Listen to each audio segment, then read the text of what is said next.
Hi there, this is Russell Mael from Sparks, and you're listening to Six Towns Radio.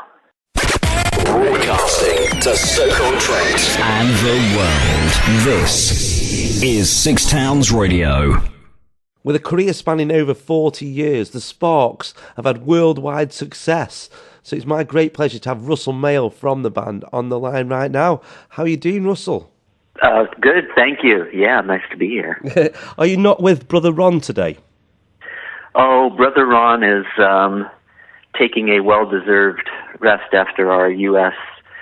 tour. We just finished up 13 shows in North America and Canada, and we're both a bit trashed after the experience. It was a fantastic experience, but fatiguing. So we're getting ready now to recuperate for 2 days before we take off for Brussels to start our European tour. Yeah, we'll talk about the tour in a minute, but I mentioned Ron because do people get freaked out when they see you individually? Because they're used to seeing you together, the brothers. Yeah, they, Ron is, a very distinctive character, and so, he gets probably more of the share of the awkward stares and gazes and stuff than I do, but he's has an iconic look that hasn't changed much the 70s. So if he was frightening then, he's probably still frightening now.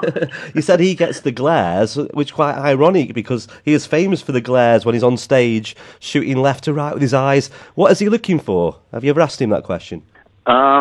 I don't know. It's his way of just looking for love and attention, but each person does it in their own way. So, he thinks a good glare will help attract that kind of love that he's looking for.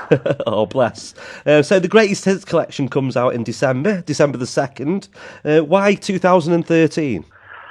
Well, there hasn't really been a definitive collection of Sparks material in a long, long time, and we've found that doing this recent flurry of activity with touring, we toured a bit in Britain last year with the Two Hands One Mouth tour, and also doing it now in the States quite extensively. We found that there's a lot of new people that are just being attracted to Sparks, and there hadn't been a really current collection of material of Sparks songs that's out there available. So we thought that the time was right. Now there's actually this kind of a gaining momentum towards people focusing on the band, that it was something that was lacking. So we thought we wanted to correct that. 40 songs on the normal double album. I suppose there's a lot more that you could have put on there. Yeah, it was really hard to make decisions because Sparks has 23 albums now. So to try to prune that down to something that's, just really the representative songs from those albums is really hard to do. So it was having to sacrifice a lot of, personal favorites, but in the hopes that this would, though, be something that would really just encapsulate what the band is all about. So, there were tough decisions to make. Yeah, I can imagine, yeah. I bet there was some cold that you wanted to keep on, but I suppose you've got to look after the fans as well, haven't you? Yeah, because there's certain ones, songs, since it is a sort of a best of in a certain way, even though we, kind of hate using that term, there's certain songs that not only fans, but also, newcomers to Sparks that we felt really were essential for them to hear. And, a song like This Town Ain't Big Enough for Both of Us, that, it kind of have to have it on this collection, and so it's sitting there prominently. Yes, I know you lived in the UK for a while, and we're based in a place called Stoke-on-Trent. I don't think the Sparks have ever played in Stoke-on-Trent. We're basically in between Manchester and Birmingham. We sit right between the two of them. And a few years ago, Justin Hawkins from The Darkness made a version of This Town Ain't Big Enough for Both of Us. Of course, yeah. We're in the video. Yeah, exactly. That's what I'm saying. And Phil the Power Taylor's in the video, and he's from Stoke, the most famous darts player in the world.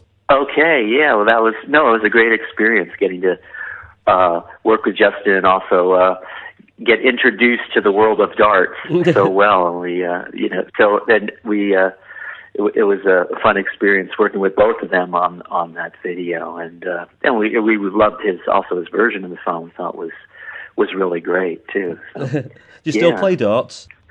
Unfortunately not. It's not the number one sport in America, so not unfortunately yet. I have to not yet. Yeah, maybe it's coming now that football / soccer is starting to increase in popularity here. Maybe darts is just around the corner. Yeah, definitely. I hope so. So that was the glam rock era, and then you've evolved through disco, dance, to where you are today. That's the thing you've always done, is evolve, haven't you? Yeah, we really want to continually be challenging ourselves, excuse me, and hopefully challenging our audience as well. And I think it's really even something that's expected of us by Sparks fans to, keep coming up with something that's fresh and, just kind of forward thinking and not relying on our past, history and our past, musical ventures. That you have to just keep pushing things forward. So that's what we're always constantly attempting to do. You've inspired everyone from 1971 onwards, probably. Well, thank you.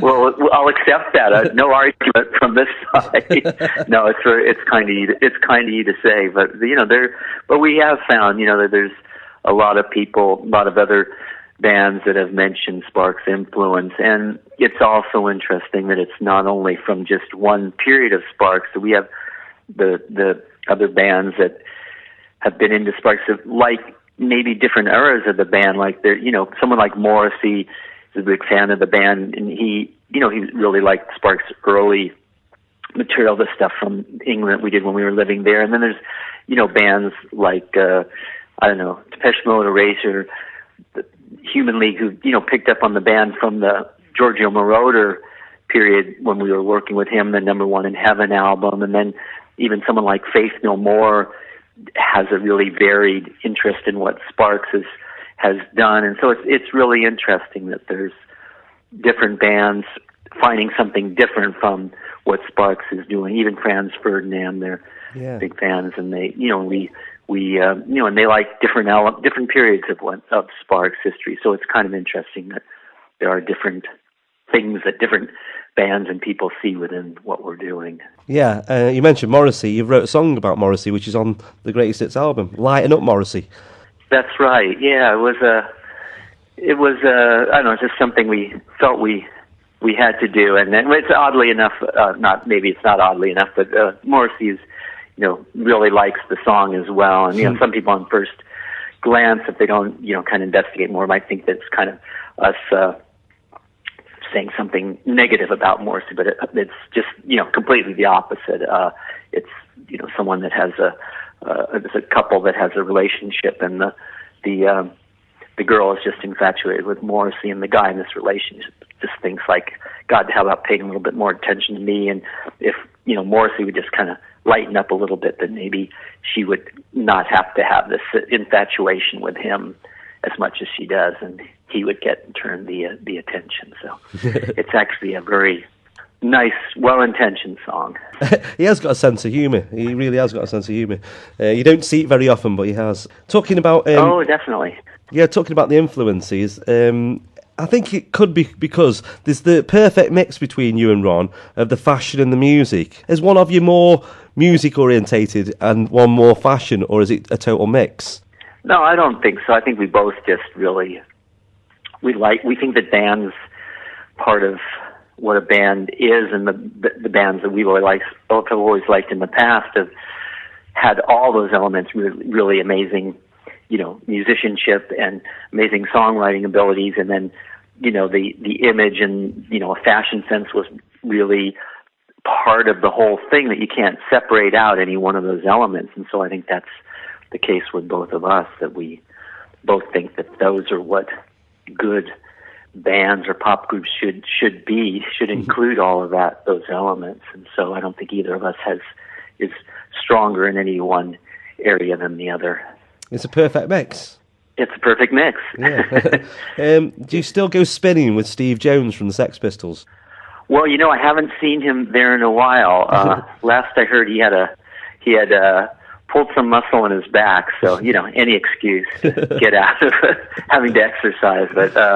But he was there regularly, so I've seen him with my own two eyes. No, we're friends of sorts, and so yeah, he's a good guy. No. Cool. Yeah. It's just a weird thing. Steve Jones from arguably the biggest punk band ever out spinning. Have you seen any other rock and roll stars doing mundane things? Yeah, well, if you're in LA, everybody is forced to kind of gets placed on the same plane, and so everybody that by night turns into a celebrity. In the daytime, they're kind of put in their place by having to go shopping at the local supermarket or being at a gym where you see them sweating, and things like that. So LA's sort of a great equalizer in that kind of way. Let's talk about the tour. You're coming over to Britain very soon, and of course Europe. A couple of dates in London, including one on the actual album release day. Yeah, we're actually playing 3 nights in London at the Union Chapel, and I think it's believe it's something like the 23rd, something like that, and then also the 1st and 2nd of December. Yeah, so we're really looking forward to that. Getting to play 3 nights there, it's going to be great. And they're also playing in Glasgow and Bristol as well. Yeah, it's called Revenge of Two Hands, One Mouth because it is just you and Ron on the keyboards. How long is the actual show? We're doing it's an hour and a half long, the full concert. And for this tour, we had done a previous one that was just called Two Hands, One Mouth, and this is the Revenge of Two Hands, One Mouth. And for this, we decided to do a completely different show. So we've worked up 16 different songs that we hadn't performed on that first tour. So no one in Britain has yet seen these songs performed, ones again from our back catalog, but completely different ones than were on that first tour that we did of Britain. So it's pretty exciting. So there's about maybe 3 songs that are overlapping from the other tours in the 20-something songs that we do live. But it's a completely new show, so it's kind of exciting for us. And we've done it now in the States here, and it's been really well received. It's really been great. Awesome. So next year, more writing, I suppose? Yeah, we're working on a new project right now, so there'll be more new and hopefully challenging material coming from Sparks soon. Yeah. Well, thank you very much, We're Russell on Mael. the case. Yeah, you really are. Yeah. I want to thank you for coming on the phone today. You're welcome. Thanks so much for having me.